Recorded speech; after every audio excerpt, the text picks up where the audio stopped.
Hay un mito gigantesco y a la vez muy dañino que necesitamos romper ya mismo. A ver, cuéntame. Pues es esta idea generalizada de que si alguien llega al final de la quincena sin un solo peso guardado, es exclusivamente porque le falta disciplina. Uf, claro. O sea, la creencia de que la gente es irresponsable con sus finanzas por elección propia. Yo estoy convencida de que eso es falso. Y tienes toda la razón. Esa es una narrativa que genera muchísima culpa. Cuando analizamos la realidad en América Latina, vemos que la población promedio se enfrenta a ingresos sumamente ajustados. Ajá, y a eso súmale otras cosas. Exacto. Hablamos de presiones familiares constantes, una inflación que merma el poder adquisitivo y, sobre todo, un entorno diseñado de manera brillante para fomentar el consumo continuo. Todo está hecho para que gastemos. Todo. Entonces, culpar a la falta de fuerza de voluntad no solo es injusto frente a este panorama, sino que representa un error de diagnóstico bastante grave. ¡Claro! La fuerza de voluntad es un recurso mental finito. Para la noche del viernes, después de una semana de trabajo pesado, ese recurso simplemente se agota. A ver si esta analogía tiene sentido. Depender de la fuerza de voluntad para no gastar es como si alguien decidiera ponerse a dieta, pero dejara un pastel de chocolate enorme recién horneado justo en el centro de la mesa de su cocina todo el día. Me encanta. Es una tortura innecesaria. Totalmente. Quizá esa persona aguante el lunes, tal vez el martes pase de largo frente al pastel. Pero para el jueves, con el estrés acumulado de la semana, va a terminar cortando una rebanada. Y es natural. Es una batalla perdida desde el inicio. La verdadera solución, según toda la evidencia reciente sobre comportamiento humano, no es entrenar la mente para resistir al pastel. Es, sencillamente, no llevar el pastel a la casa. Es una excelente forma de visualizarlo, porque el problema de fondo radica en la fórmula matemática que la mayoría intenta utilizar. Nos han enseñado una ecuación financiera que está al revés. ¿Cuál es esa? La típica de ingresos menos gasto es igual a ahorro. O sea, ahorrar lo que sobra a fin de mes. Exactamente. Pero en un entorno donde el costo de vida siempre empuja hacia arriba y donde siempre surge una llanta ponchada o un gasto médico inesperado, la realidad es que nunca sobra nada. Pues sí, la vida siempre se atraviesa.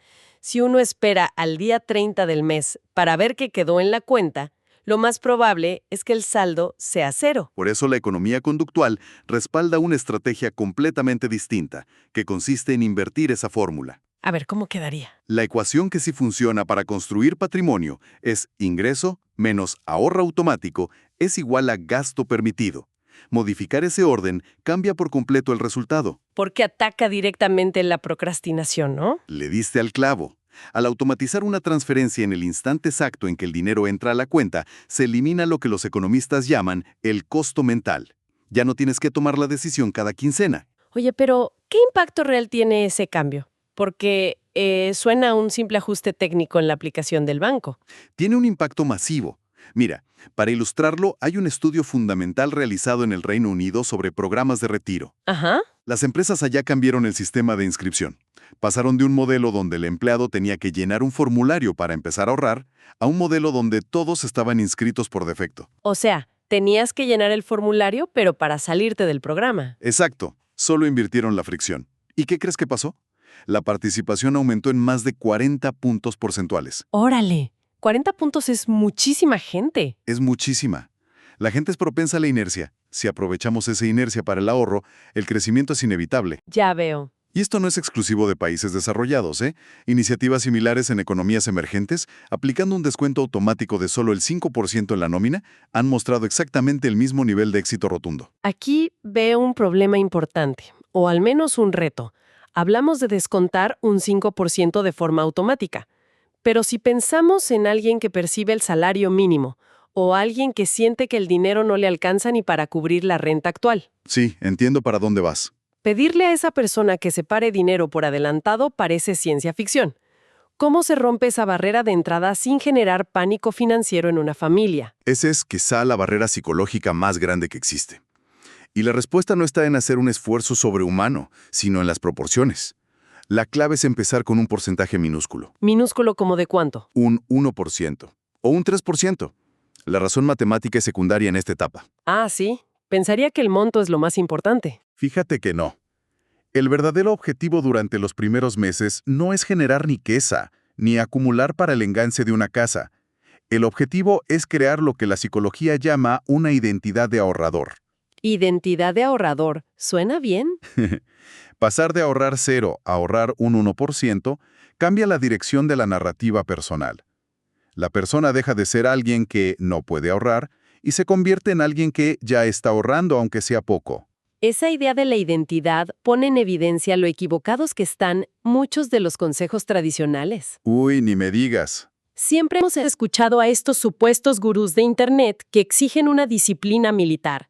Te gritan desde una pantalla que si no estás apartando el 20 o el 30% de tu ingreso mensual, estás condenado al fracaso. Es terrible. Exigirle esa intensidad a una población con ingresos ajustados me parece contraproducente. ¿No es? Genera un efecto de rechazo tremendo. Yo estoy seguro de que podríamos llamarlo moralismo financiero. ¿Moralismo financiero? Sí, porque cuando a una persona se le impone una meta irreal del 30% de golpe, se le está garantizando el fracaso.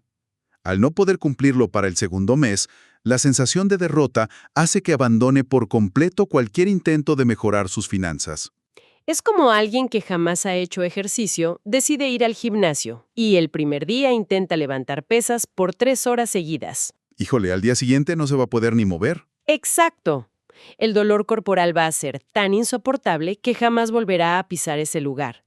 En el diseño de hábitos, la constancia aplasta a la intensidad.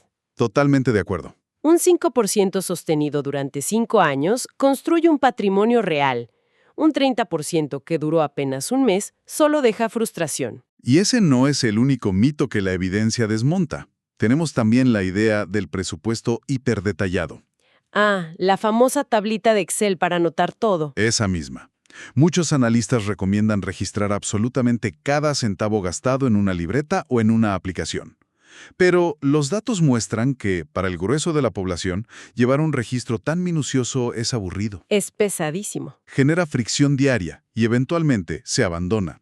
Y bueno, ni hablar del famoso consejo de dejar de comprar café en las mañanas. Claro, la promesa de que evitar un café de 40 pesos va a llevar a alguien a comprarse una casa. Es ridículo. Siempre me ha parecido un enfoque que distrae de lo verdaderamente importante. Es que es un enfoque simplista que ignora las fallas estructurales. Los verdaderos problemas que desestabilizan la economía de una familia son el costo de la vivienda, las deudas de tarjetas de crédito con tasas de interés altísimas. O no tener seguro médico ante una emergencia. Exacto.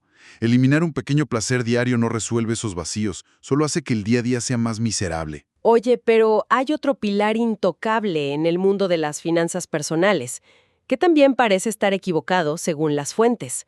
Siempre nos han dicho que la solución a la pobreza o a las malas decisiones es simplemente más educación financiera. Ese es un tema polémico. Se asume que si la gente tomara clases sobre inflación o tasas de interés, los problemas desaparecerían mágicamente. Pues mira, esa es una de las revelaciones más fascinantes del análisis de comportamiento. Existe un metaanálisis gigantesco que revisó 168 estudios distintos sobre el impacto de la educación financiera. 168 estudios. Es una muestra enorme. Sí, es muy robusto. Y la conclusión fue demoledora. La educación financiera general, por sí sola, explica apenas un 0.1% del cambio en el comportamiento de las personas. A ver, pausa ahí. 0.1%. Eso es prácticamente un margen de error estadístico. Es casi nada. Es decir, enseñar teoría no sirve para cambiar hábitos a largo plazo. ¿Por qué ocurre esto? Si la gente tiene la información, ¿por qué no la usa? Ocurre porque el conocimiento puro no resiste el estrés del momento. Alguien puede entender perfectamente cómo funciona el interés compuesto en un salón de clases. Ajá. Pero si el viernes está agotado, ansioso, y ve una oferta limitada en una tienda, el conocimiento teórico se evapora. La emoción le gana a la lógica. O sea, el pastel de chocolate en la mesa otra vez. Exactamente. La única forma en que la educación financiera es efectiva es cuando está anclada a una acción inmediata. No sirve un curso de 8 módulos. ¿Qué sirve entonces? Sirve un mensaje que indique, abre esta aplicación ahora mismo y configura una transferencia de 50 pesos. Si el conocimiento no se traduce en arquitectura, en los primeros 5 minutos, se pierde. Entonces el enfoque debe estar en construir sistemas, no en acumular teoría. Me gusta, pero aquí me surge una duda sobre el mecanismo de ese sistema. Ya establecimos la importancia de apartar un 3 o 5% de forma automática. Correcto. El dinero ya está separado, pero ¿cómo se evita que la persona termine gastando ese mismo dinero guardado ante la primera tentación o ante un gasto que parece urgente pero en realidad no lo es? Ahí es donde entra la técnica de los bolsillos. Esta técnica se apoya en el concepto de la contabilidad mental propuesto por Richard Thaler. A ver, cuéntame de eso. Tener todo el dinero, tanto el de gastos diarios como el de ahorros, en una sola cuenta bancaria, es una trampa visual tremenda. Si uno abre su estado de cuenta y ve una cifra grande, el cerebro lo interpreta automáticamente como abundancia. Claro, uno siente que es rico por un segundo. Se siente que hay espacio para gastar, ignorando que parte de ese dinero ya está comprometido mentalmente para la renta de fin de mes. El cerebro ve 10,000 pesos juntos y piensa, hay dinero para salir a cenar, en lugar de ver hay 7,000 para gastos fijos y 3,000 intocables. Exactamente. Por eso la recomendación conductual es dividir ese ahorro en apartados separados y, lo más importante, ponerles etiquetas claras. Un bolsillo para fondo de emergencia, otro para inscripción escolar. O mantenimiento del auto. Exacto. La psicología subyacente es que, cuando el dinero tiene nombre, se crea una barrera emocional. Gastar dinero de una cuenta general no duele. Pero robarle dinero al bolsillo llamado inscripción escolar para pagar una cena impulsiva, eso genera disonancia cognitiva. Se siente como un autoboicot. Sí, y eso detiene la compra. Le estamos dando identidad a cada billete. Pero fíjate que noto una ironía interesante en todo esto. ¿Cuál ironía? Pues que toda la tecnología financiera actual, las famosas aplicaciones y bancos digitales, invierten millones de dólares para eliminar la fricción. Su objetivo es que pagar sea instantáneo con un solo clic o acercando el teléfono. ¿Es verdad? Y sin embargo, para proteger el ahorro, parece que necesitamos crear fricción a propósito. Así es. Hablamos de la fricción positiva. Si el ahorro para un proyecto a largo plazo está disponible a un clic de distancia en el teléfono, la persona va a sucumbir en los 5 segundos que dura un impulso de compra. Totalmente. La estrategia requiere colocar barreras físicas o temporales deliberadas. Por ejemplo, tener los ahorros importantes en una institución distinta a la del gasto diario. De modo que no se pueda usar la misma tarjeta de débito. Exacto. O utilizar un instrumento de inversión que tarda entre 24 y 72 horas en liquidar los fondos. Ese tiempo de espera actúa como un enfriador. Para cuando el dinero esté disponible, la emoción inicial de la compra impulsiva ya habrá desaparecido. A ver si lo entiendo bien, es como el clásico consejo del despertador. Si dejo el celular en la mesa de noche, lo apago medio dormido y sigo descansando. Ajá. Pero si pongo el despertador al otro lado de la habitación, esa fricción de tener que destaparme, sentir el piso frío y caminar, es lo que realmente rompe el ciclo de sueño. Estamos hablando de ponerle el piso frío a nuestro propio dinero. Es una analogía perfecta. Me la voy a robar. ¡Adelante! Sin embargo, la investigación introduce un matiz crucial aquí. El nivel de fricción debe ser estratégico. Si la restricción es demasiado extrema, como bloquear fondos durante 5 años con penalizaciones enormes por retiro, la estrategia colapsa. Claro, la gente se negaría a depositar su dinero ahí por miedo a necesitarlo. Por eso la arquitectura financiera debe ser dual. El fondo para emergencias reales debe ser completamente líquido y accesible, mientras que el fondo para metas futuras sí debe tener esa fricción temporal de la que hablamos. Ok, ahora, todo esto suena muy elegante y estructurado para una persona que tiene un empleo formal y recibe una transferencia puntual cada día 15. Sí, el escenario ideal. Pero la realidad en América Latina es que una enorme porción de la población opera en la economía informal. Comerciantes, profesionales independientes o trabajadores que cobran por día. Es un reto enorme. Para ingresos tan variables e impredecibles, ¿cómo se puede crear este automatismo si no hay una nómina que descontar? Pues mira, la regla de oro para ingresos variables se basa en el factor tiempo. La separación del ahorro, ese pequeño porcentaje que definimos, debe realizarse en el instante exacto en que el efectivo o el pago llega a las manos de la persona. O sea, ¿no se puede esperar al final del día tras cerrar el negocio? Ni al fin de semana. Debe ocurrir en el momento del cobro. Esto crea un anclaje físico, un hábito donde cobrar e invertir son la misma acción. Además, en los sectores informales es donde brilla otra herramienta subestimada: ¿Cuál es? el ahorro grupal y la presión social. La presión social aplicada a las finanzas. Eso suena interesante. Así es. Hay un experimento de campo fascinante realizado en Chile, donde se observó el comportamiento de más de 2.600 microemprendedores. ¡Wow! El estudio descubrió que cuando las personas participaban en grupos formales de autoayuda, donde existía un compromiso público de ahorro y un monitoreo entre los propios miembros de la comunidad, el nivel de éxito era abrumador. Me imagino que subió bastante. Los depósitos se multiplicaron por 3.5 veces en comparación con aquellos que intentaban ahorrar en solitario. La visibilidad pública del compromiso cambia por completo la disciplina. Oye, esto explica de inmediato por qué la tradición de las tandas es tan fuerte y arraigada en nuestra cultura en México. Exactamente. Operan exactamente bajo el mismo principio psicológico. Alguien podría no tener motivación para guardar dinero por sí mismo, pero el miedo a quedarle mal al vecino o a fallarle al círculo social es un motor poderosísimo. El compromiso social suplanta a la fuerza de voluntad. Las tandas demuestran empíricamente que el problema del ahorro no es matemático, es de autocontrol y diseño del entorno. Claro. Sin embargo, aunque la fuerza comunitaria de la tanda funciona, la recomendación estructurada hoy en día es canalizar esa energía hacia vehículos formales. Sí, porque las tandas informales conllevan riesgos severos. Riesgos de fraude, de que el organizador desaparezca o de que un miembro incumpla y deja a los demás colgados. Entonces, lo inteligente es utilizar herramientas digitales actuales o cooperativas reguladas que permiten crear estos retos compartidos con amigos o familiares. Exacto. De esa forma se mantiene el motor de la presión social positiva, pero con la transparencia y seguridad legal que da una institución. Bueno, todo este diseño conductual suena fascinante en la teoría, pero necesitamos aterrizarlo. Si alguien quiere ejecutar esta arquitectura hoy mismo, ¿cómo se traduce esto a una regla sencilla de recordar? Muy fácil.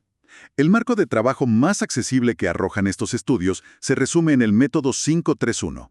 Es una regla de progreso inicial.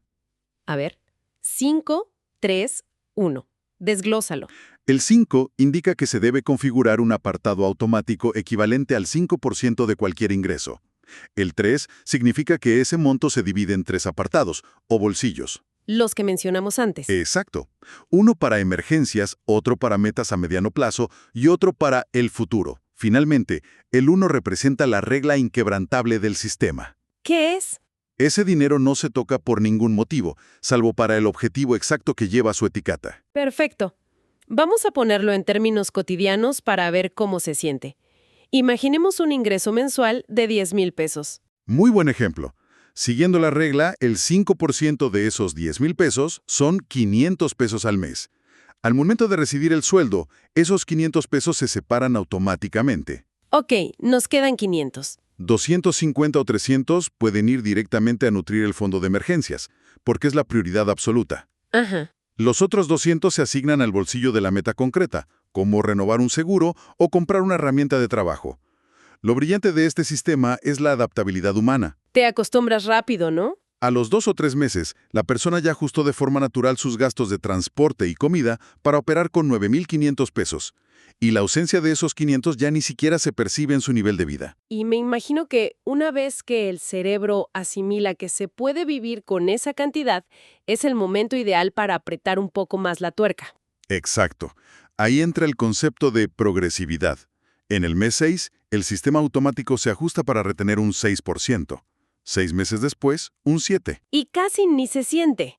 El incremento es tan gradual que resulta casi invisible para la economía diaria, pero permite llegar a una tasa de ahorro del 10% o más en un par de años sin sufrir recortes drásticos de la noche a la mañana. Oye, pero hay otro escenario común que suele descarrilar a las personas. ¿Qué ocurre cuando ingresa un dinero atípico? ¿Cómo cuál? Pensemos en el reparto de utilidades, el aguinaldo a fin de año, o incluso si una persona recibe un aumento de sueldo tras un ascenso. La tendencia natural es inflar el estilo de vida de manera proporcional casi al instante. Uy, sí. Para neutralizar ese impulso, la economía conductual emplea la estrategia de ahorra más mañana, desarrollada por los economistas Richard Thaler y Shlomo Ben-Arzi. A ver, ¿cómo funciona? La clave detrás de esto es un sesgo cognitivo llamado aversión a la pérdida. A los seres humanos nos duele profundamente perder algo que ya consideramos nuestro. Claro. Si a alguien le recortan su salario actual para ahorrar, lo percibe como un robo y el cerebro se resiste. Pero comprometer un porcentaje de un dinero futuro, como un aumento que aún no se ha materializado en la cuenta, no genera dolor. Porque el cerebro aún no se ha acostumbrado a gastarlo. Exactamente. Es un truco mental muy hábil. Entonces, la regla propone que si se recibe un aguinaldo o un bono imprevisto, se debe separar el 30% antes de usar el resto para las compras de temporada. Así es. Y en el caso de un aumento salarial, destinar el 50% de ese dinero nuevo directamente al sistema de inversión. Así, la persona sigue sintiendo que su calidad de vida mejoró porque tiene más dinero disponible mes a mes. Ajá. Pero simultáneamente su ahorro crece en la sombra a un ritmo acelerado. Se logra engañar al cerebro para hacer lo correcto. Y ese es el cambio de paradigma que buscamos al analizar todos estos datos. Necesitamos desterrar la visión restrictiva del ahorro. Esa idea de que es un sacrificio constante. Sí, esa idea anticuada de que ahorrar es sinónimo de sufrimiento, de castigo o de avaricia extrema para ser el más rico del cementerio. Entonces, ¿cómo deberíamos redefinir el propósito de guardar dinero en la actualidad? Yo estoy seguro de que el propósito fundamental del ahorro no es la acumulación por la acumulación misma. Es comprar libertad futura y construir resiliencia. Existen métricas del Banco Mundial muy alarmantes, ¿sabías? A ver, dime. Señalan que poco más de la mitad de los adultos en economías en desarrollo podrían cubrir el costo de una emergencia médica en un lapso de 30 días. Híjole, la mitad. Es gravísimo. Tener un fondo de emergencias, aunque comience con el equivalente a una sola semana de gastos, transforma por completo la postura de vida. Te da paz mental. Permite decir no a un préstamo abusivo, reduce drásticamente el nivel de ansiedad crónica y permite enfrentar eventualidades desde una posición de control. Antes de pensar en portafolios complejos de inversión, la urgencia de cualquier familia debe ser construir esa resiliencia básica. Pasamos de ver la disciplina financiera como una jaula a entenderla como un escudo protector frente a la incertidumbre. Me gusta cómo suena eso. Para no quedarnos en la teoría conductual, ¿cuál sería el primer paso práctico, casi minúsculo, que se puede dar al terminar de escuchar este análisis? El paso más contundente es utilizar la regla de ponerle nombre al dinero hoy mismo. Elegir un solo objetivo prioritario. Puede ser liquidar una deuda específica que causa estrés o empezar ese fondo para imprevistos médicos. Ajá. El ejercicio consiste en abrir un bolsillo digital en la aplicación bancaria, asignarle ese nombre y hacer una primera transferencia hoy mismo, no la próxima semana. Aunque sea muy poco dinero. No importa en absoluto si son solo 50 pesos. Lo vital es encender el motor del sistema y otorgarle una identidad física a ese esfuerzo. Es dar ese primer paso en la realidad, no solo en la mente. Y bueno, para cerrar esta conversación, quiero volver a la imagen inicial. La de la mesa con el pastel y la fuerza de voluntad completamente drenada a final de la quincena. Claro. Si logramos extraer una idea central de todo este análisis del comportamiento humano, nos deja con una pregunta muy interesante para reflexionar. A ver, dime. ¿Cómo cambiaría la vida diaria de una persona si en lugar de vivir bajo un estrés constante intentando exprimir horas y esfuerzo para ganar más dinero con la esperanza de cubrir agujeros financieros, decidiera invertir solo una hora, hoy, en configurar un sistema ciego? ¿Un sistema automático? Parezca. Al final, los datos nos invitan a dejar de confiar ciegamente en la motivación, que es frágil y siempre nos traiciona, y empezar a confiar de una vez por todas en nuestra propia arquitectura. Totalmente. Es dejar de intentar ser estoicos e impecables y empezar a ser estratégicos.